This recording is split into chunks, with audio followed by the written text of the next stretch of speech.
Hello everybody and welcome on my journey to watch 500 films in 1 year. The next 3 films I watched were all of the movies in the Blair Witch franchise. The Blair Witch Project is about 3 film students who vanish after travelling into a Maryland forest to film a documentary on the local Blair Witch legend, leaving only their footage behind. Book of Shadows Blair Witch 2 is about a group of tourists who arrive in Burkittsville, formerly Blare, after seeing the Blair Witch Project movie.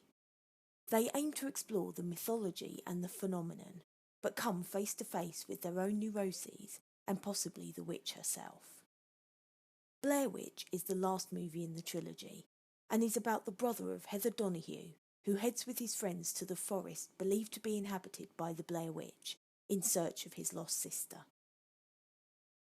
It's been so long since I last saw the first 2 films in the Blair Witch franchise, and it was a real pleasure seeing both of them again in preparation for the newest addition to the trilogy.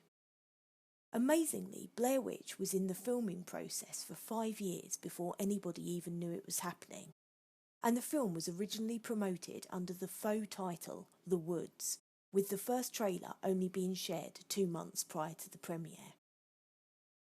It all began with the low budget The Blair Witch Project, however.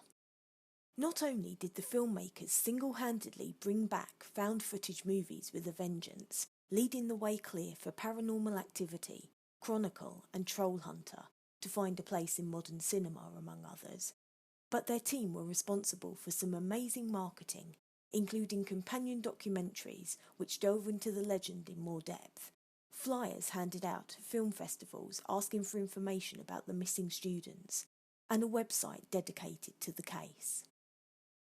The actors themselves were hired for their improvisation skills, so the dialogue is naturalistic, and the reactions to the scenarios they find themselves in are believable.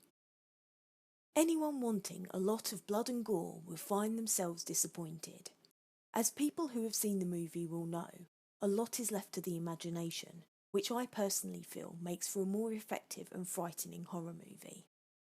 The ending is of course climactic, and I would put it up there with Seven, The Sixth Sense and Psycho in terms of memorable closing scenes.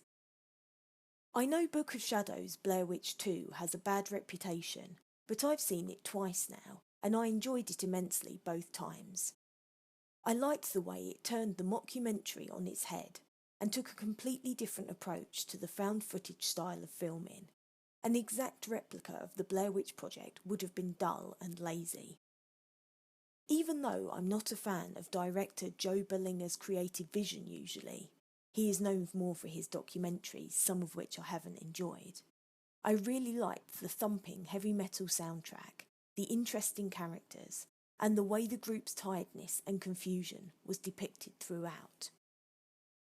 Arguably, though, the third movie in the trilogy is the movie which everyone has been holding their breath for, and it seems as if it has received mixed reviews.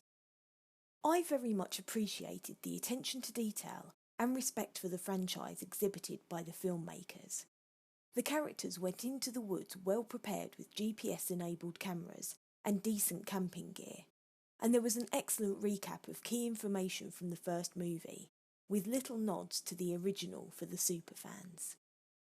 There was a mixture of cynical and superstitious characters, but all were extremely likeable, and the dialogue is often funny. All in all, I really felt as if the spirit of the original movie was captured beautifully in this film, and I have to admit my heart was beating out of my chest by the time Blair Witch had ended. All of these movies have earned a rightful place in the annals of horror history due to the unsettling atmospheres they instill and the excellent performances the actors provide. Even if the latest 2 movies are a little far-fetched in places, I had a damn good time watching them all, so I give the entire trilogy a thumbs up. Please join me for my next review, where I'll be talking about all of the movies in the Bridget Jones franchise. Thanks for taking the time to listen, and I hope to hear from you soon.